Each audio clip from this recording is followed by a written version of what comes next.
Hello, welcome back to the channel. Just a quick one from me before we jump in to the interview with GOO. They're going to be talking about their brand new EP, Tiny Dinosaur, That Only I Can See. But I just wanted to remind you about my show on Total Rock Radio. It's called The Speedometer, and we play rock, indie, metal, alternative, indie pop, you name it, we probably play it. If you're interested in songwriting like me, I try to get into the backstory of songs and really highlight the craft of the songwriters. I really want to champion young, upcoming artists who really have something to shout about and just haven't quite broken through yet. That's what the show's all about. It's a great time to just chill out and listen to 2 hours of the best brand new music. So if you can, tune in on Mondays at 4 p.m. And if you can't make it to the live show, then you can listen back on Mixcloud. All the details are down in the description down below. If you want to check it out, please do. It would be lovely to have you along. Right, I think that's it from me. Without further ado, let's get into this interview with Tanisha and Kurt from GOO.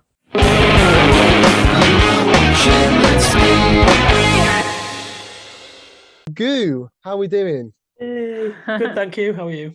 I'm very, very well. Super excited to speak to you about the new EP, notably the brand new single "Tiny Dinosaur," that only I can see. I love it. I think it's one of my favorite songs of yours.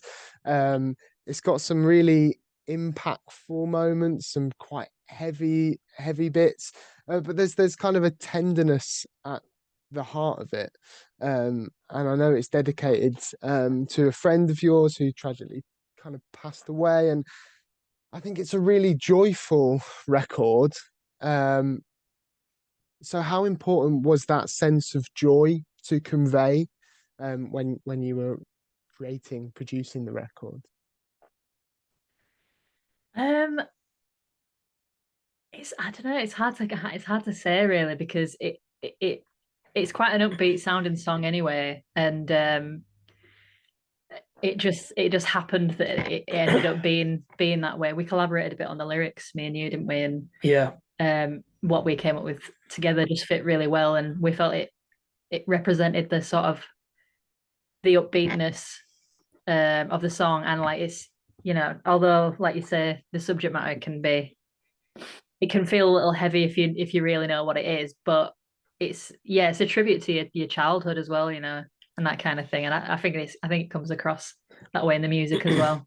yeah. Well, we wrote the music first, so we really collaborate. All four of us had an equal part in the writing.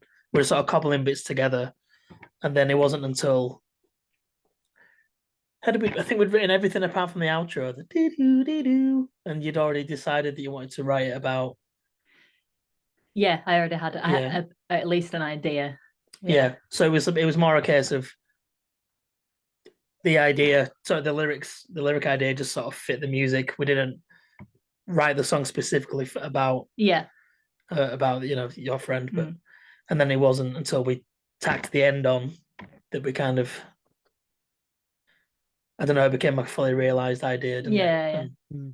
Yeah. So yeah, I think that's interesting that, in fact, the way that you've sort of framed it with sort of the explanations you've given about the song, it makes it seem like it's been made specifically to dedicate to your friends, but actually it's interesting that the writing process was different from that. So that was was that a track that you'd had kind of bouncing around for a little while?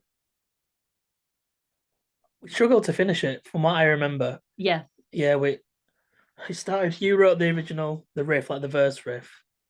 Oh yeah, that's right. Yeah. That's it's a bit of Frankenstein. I mean, a lot of our songs are with how we put them together. But yeah, I had a guitar bit and a verse that I'd written for it, and then a melody. Yeah, and the melody. Yeah. And then the more bits that everyone else added, then it was sort of fully realized at that point, I guess. Yeah. I think the way the music sounds dictated what it was going to be about, right? Like that conjured up images in your head. Yeah, and then, that's definitely how it happened for me. Yeah, which I think happens with most of ours.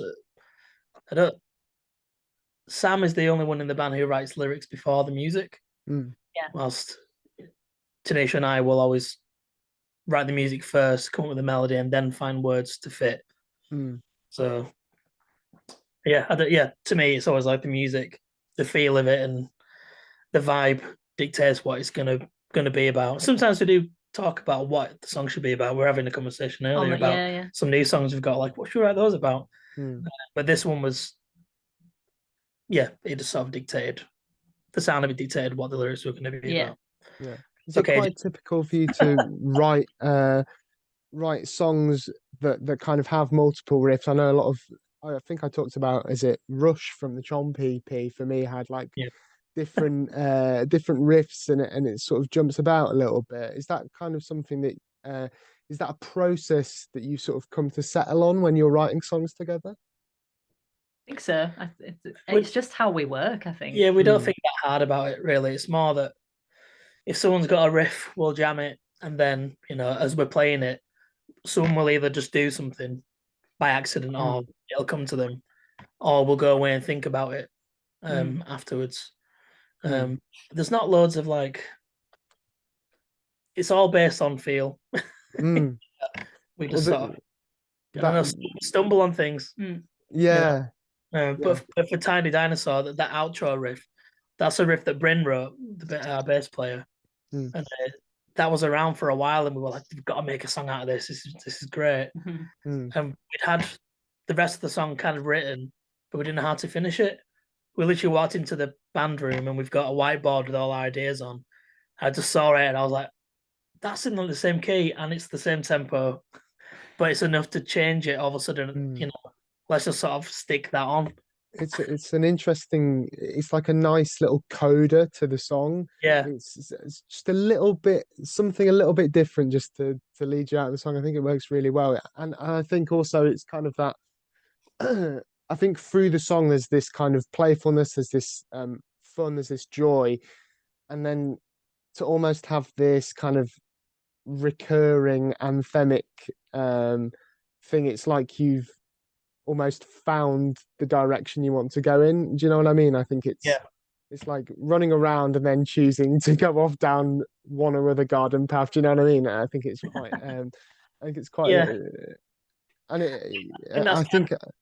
sorry, go on. So it's okay. No, I think that happens when four people all write riffs and songs together.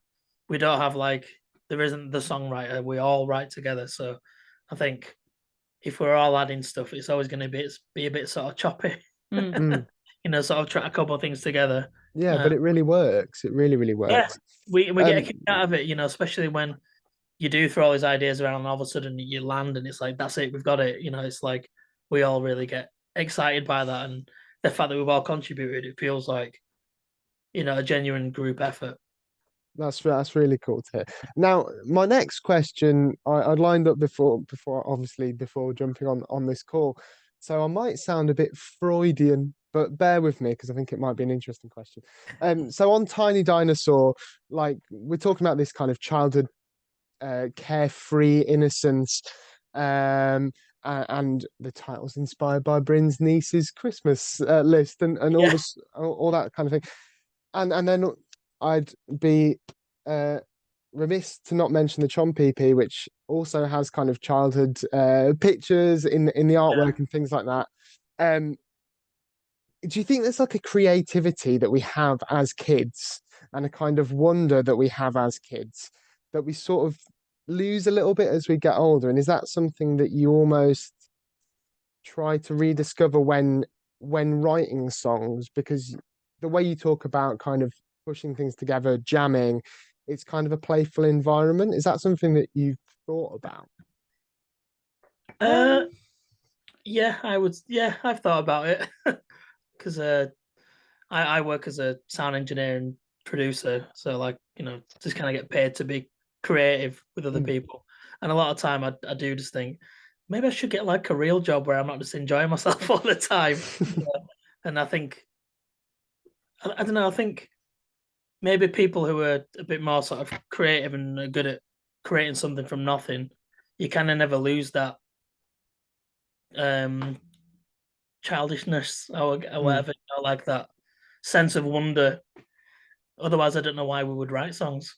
we're definitely writing songs to make money. Put it that way. We're writing songs because like to be creative, and even every time I write a song, it's still this big mystery, right? Yeah. And it's just like, oh, where we're going to end up, and it's exciting. So I guess I don't know. No, I guess. But like sorry, go on. Yeah, I was going to say, I just think that creativity, that playfulness, just comes through in the songs, and definitely on stage as well. Is it a little stylophone you have at the front of the stage? It's not a stylophone, is it? It's like a little synth. Pocket piano synth, yeah. That's it, and that's like the sound that makes it's obviously not a child's toy, but it's sort of fun, it's interesting, and yeah. It does when I play it, it feels like I'm playing a toy because it's so tiny and it's like clacking as well. And it sounds retro. It's like 8-bit, so like games consoles from when we were young. Yeah. And I think that's part of it, right? We find it fun. Yeah. And it's always fun sound checking it as well, because it's at the minute we only have it on one of our tunes, and it's always just like, is that all you need it for? And then I show them what it can do, and they're like, oh. It's a silly noise. That's quality. Well, we're talking of playing live since we last spoke, if I can get my words out. You've kind of been on a little European tour in like the Netherlands and France as well. What's that like, touring Europe, and how does it compare to playing at home? We had a great time, honestly. I don't know, I've heard a lot. I've never been like on tour with a band, really, not even in the UK. We just do odd gigs here and there, or maybe run a 2 or 3. So it was a whole new experience for 3 of us, really. You're the only one that's been done proper tours before. So I'd heard a lot of stories about bands that fall out, and and I was like, oh, is that going to happen to us? I was like, we all really like each other. Maybe this is a bad idea. But it was amazing, and we had such a laugh. It's hard to fall out when you're just living off beer and cheese. The good thing about playing on, the mainland, or whatever we want to call it now, is that you can play a gig on any night through the week, and people are still going to turn up. Well, I found in the UK that really Thursday, Friday, Saturday, maybe Sunday, the only times when people are really going to want to come out. They're definitely more reliable days. Again, it depends on. In the UK, it depends if you're in a city and what city. Whereas it seemed like anywhere we were while we were doing the run in Europe earlier this year, it didn't matter where we were. It didn't matter whether we were in the outskirts somewhere in a city, what day it was. It was always packed and fun. Yeah, and we kind of sandwiched the gigs between 2 festival slots. I won this. Just won this. No, it was 2, wasn't it, this time? Yeah. So it was like there's the Birdie Gala Festival and Say Cheese or Card, whatever it's called. Yeah. So we knew those 2 gigs were going to be busy anyway. So we're just like, well, we'll just might as well go for a week and see what happens. That's awesome.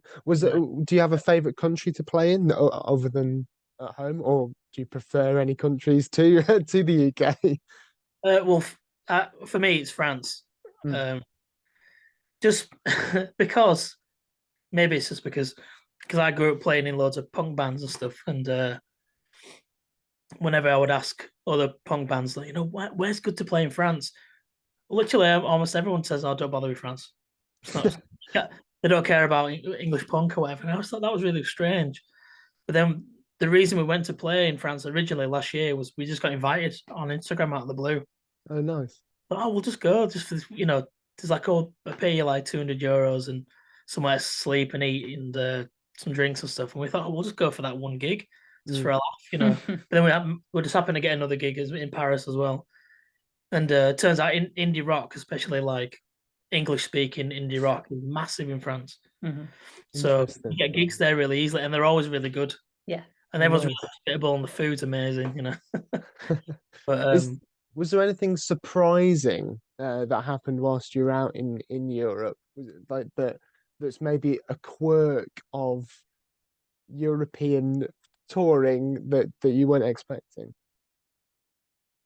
Does anything come to mind for you? I don't know. Well, what in comparison to the UK or Yeah. uh, just people's willingness to show up. Mm. Like That. oh no, Yeah. I'll tell you. For me, it was like we'd be playing on a bill, and there'd be 3 or 4 bands, and all the bands would be completely different. So we wouldn't be playing with a band. If it was like our headline gig, there'd be like a funk band on and a ska band. Yeah, skate punk And we played with as well. There wasn't like the ska kids that turn up for that just for them and then they'd leave. It was just like people really open minded, and they just turn up for a night of music. That's so fascinating. They're yeah, more we our eclectic. lineup, we were like, oh, there's a ska band playing. You know, I like ska, but I'm just thinking that's not really work. And then we play the gig and it's great. Yeah. Maybe that's that's the biggest sort of quirk, I guess, that it couldn't be done. yeah. Maybe that's the je ne sais quoi that they talk about all the time. It's just I literally don't know what I'm watching, but I'll watch it and enjoy it. Do you know what I mean? Maybe that's what it is. Yeah, and people stay to the end as well. Like sometimes, like whenever I put a gig on, which isn't very often because I cast on doing it, I just think, right, well, it's got to finish by 11 because people have got to get the trains or whatever. Yeah. You know, we're playing on a Wednesday in the middle of France and the gig's finishing at midnight. People are still there, you know. Yeah. That's so good. It's great. And you get fed and watered and everything. It's great, you know.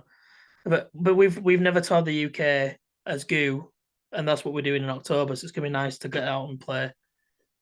Not to compare anything, just to get out and play some new places in the UK because we've done more touring overseas than we have here. Yeah, so it'll be good. I mean, it's let's talk hard about to compare. It's Europe has set the bar pretty high, so yeah. Bring your A game, UK. So in October we've got a gig in Leeds and then Sheffield, and then there's a couple of festival appearances, right? Yeah, so it's festivals, So we're doing 3 dates with a band called Savak from Brooklyn. We're booking one of the gigs for them. I just said I hate putting gigs on, but yeah. But that's on a Tuesday as well, so that's going to be a test. Oh, the tickets are selling pretty good for that. But yeah, sorry, it's Leeds, Sheffield, Oxford. That's what we're doing with them. With those guys, those three and then days. Playing in Kingston, which is going to be good. That's an all ages gig where kids come playing at like 4 o'clock in the afternoon. And we're also playing Liverpool, Glasgow, and then the festival is Noise in the Valley Festival, which a band called the Tall Trees from Halifax put on, and that's in Stourbridge. That was really good last year. Mm-hmm. It was really, really good. So I imagine this year's even going to be better. And that's the tour, isn't it? That's all of it. Yep. Definitely. Yeah. That sounds pretty cool. Have you ever played in Scotland before? I hear good things about Scottish crowds. Not as GOO. My old band, we used to play in Scotland quite a lot, and the gigs were always great because all the bands are really good as well. So you've got to be really good. Is that something? They're amazing. Is that something in general that is a factor when you're playing maybe a show that's sort of a one-off with another group of bands, maybe on the same tour, but you're playing with this set of bands on one night and then another set of bands on another night? Is that something you think about? Is it like, I wonder what the level's gonna be, how good I'm gonna have to play tomorrow or today? Sometimes, if we know who it is, yeah. You know, if it's different as well, because we kind of we slot into a lot of different genres, so we get put on a lot of different gigs. Yeah. So that's a good test as well, because we're like, how well do we fit in this kind of scene? Yeah. And maybe we only just, but it's good to try out. You know? Yeah, I try not to think too hard about that stuff because as soon as I start thinking, oh, we're not really like them, maybe we should play like this. We should just do our own thing. Play how we play, and if it don't work out, then it doesn't really matter. Just got to bring Got to bring the essential gooiness to the show. That's it. Just stick to the game plan. I was thinking just. I think it's more of a on the night thing as well. Even if we check out a band on record and we think, oh, yeah, and then you hear them and they blow you away, you're like, oh, we got to play after them. Oh, yeah. Yeah, I don't try to think like about that. Oh, just do what we do and that's it. Yeah, I think that's probably a wise choice. Stick to what you can control, and then yeah, probably be okay. We've already rehearsed, so we'll just do it. yeah, that's it. Well, closer to home, because I don't know when I'll next get to talk to you, but I wanted to mention Bradford 2025. Obviously, proud Keighley band. Have you got anything planned for the City of Culture? And if not specifically, what does it mean for you as creative artists in the city that such a sort of spotlight will be placed on Bradford? Big question. It's a big question. Well, first off, we don't have anything planned just yet.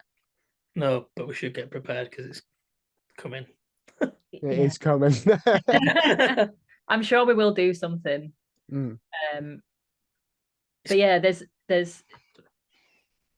we've probably touched on this before as well, but we're proud to be from Keighley. There's some people just don't want to say it, they'd rather say they're from Leeds, but we're proud to be where we're from. And it's a fairly small town, but it's buzzing with talent. And Bradford. Well, obviously Keighley's part of Bradford, but I think Keighley and Bradford and sort of surrounding areas that are not Leeds do have a bit of a bad reputation for being, well, I mean, I guess it's kind of run down or whatever, but that kind of background and, having parents and stuff who have grown up working class and working like mill jobs or whatever, you kind of grow up in this place and you kind of feel the need to express yourselves because, it's easy to grow up feeling like there's no opportunities. So, to be creative and kind of vent any frustrations or whatever you have is great. And that's why there's so many good bands from around here because you kind of got to make your own entertainment or whatever. That sounds kind of cliche, but it is true. I think as well, just to sort of add to that, we've all been in bands since we were young and, we play the grassroots venues and stuff. And from Keighley, there's some great venues in Keighley, and as we've all grown up playing in venues, we've seen them close. So downer. It is. It's all downer. So it's important to support like the smaller places. And I suppose having that sort of banner of the City of Culture for 2025, it's kind of that if anyone needed an excuse to sort of shout louder about what good things are going on in Bradford, it is that opportunity, isn't it? Yeah, definitely. I think it's a great thing. I'm quite proud and pleased that it's happening. Like you say, it's a good opportunity for, like you say, to have people get seen and noticed for how good they are. Bands or venues or whatever, really. It's cool. I think so. We should do something. There should be GOO Fest going on or something like that. That'd be fun. There's someone who wants to go on GOO Fest, but it's actually in Leeds. Oh, really? Right on the border, though, isn't it? I don't know. It's not going to work, though, is it? Bring it to the underground for 2025. Yeah, why not? 1 in 12. Love playing at 1 in 12. Yeah.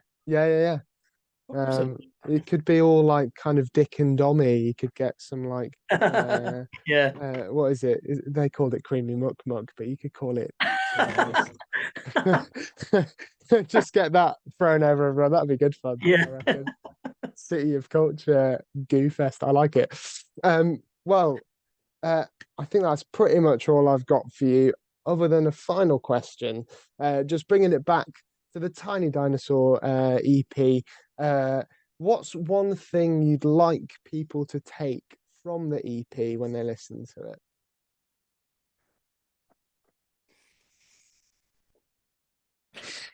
It's a big question. I hope that the 3 songs are like good enough to tide people over until the album comes out, which we're working on at the moment. Because there probably won't be anything released between now and then, right? Maybe a single. I'm hoping those 3 will sort of keep people entertained. I'll keep people interested in the band until an album comes out, because they might not even be on the album. We don't know yet. So, one thing we've been really pleased about is that the B-side Miso, everywhere we sent the single out, quite a few places have messaged back saying this other song is really good. I prefer this one. Like, all right, maybe we're not very good at picking singles. So I think it's a great tune as well. We haven't mentioned it. Yeah, no, it's okay. I haven't mentioned it. Yeah. Well, no, yeah. Well, the other thing as well is that, we kind of got a bit of praise from the last single is that we had a B-side. We recorded You're in Mono with Andy Hawkins at the Nave, who we did Chomp with. But Maladwa, we kind of made an effort to write a B-side. Yeah. First time we've ever done that. Yes, it was like, oh, we should probably write one. We've never done that before, so that was cool. And we actually did do the same thing for Tiny Dinosaur. Yeah. But then we wrote it and we just thought, oh, it's just too. This is like, we thought this is too good to put out now. We should save it. Yeah. But then we thought we'll put Miso on. We love that song, but that's probably not going to go on the album. And then people are loving it, so maybe maybe it's not very subject to change, possibly. Food for thought. Yeah. Which ironically is what you want people to take from the EP. Give it a bit of food, a little bit of hunger for some more, but that's all good, isn't it, really? Yeah. We kind of cheated a little bit, because the third song, Underground or Overseas, that was actually our first single, but Bryn wasn't on it, and we just thought we'd kind of bring it up to date and re-recorded some of it, but we're kind of fallen in love with that song again now. We have, yeah. Sam's not. Sam hates. It's an interesting one when you go back and revisit songs or anything really. Like I've gone back and looked at work from years ago and re-looking at it and going, oh, I could maybe revisit that and actually change it a little bit. You do kind of, it's that strange feeling of like, that was good. I can, I think that's an interesting quirk of revisiting old work, as you actually do get a sense of it takes you back, but then it also gives you more ideas. Yeah, we're getting to a point where we've been together for years now, so we're like, hey, it's quite old now. Maybe we can rework it. I think that song's kind of got lost on Spotify now. It doesn't really get many plays, and I still think it's a great tune. I love it because Sam and Tanisha wrote that before I was in the band technically, so I kind of had nothing to do with it. I was just like, this song's great. It's cool. So it's nice to have Bryn on it as well, because originally you played the bass. It was just like a demo. It's the only song we had originally. But I'm hoping that now they re-release it and it'll find a new audience or whatever, because I think it's quality.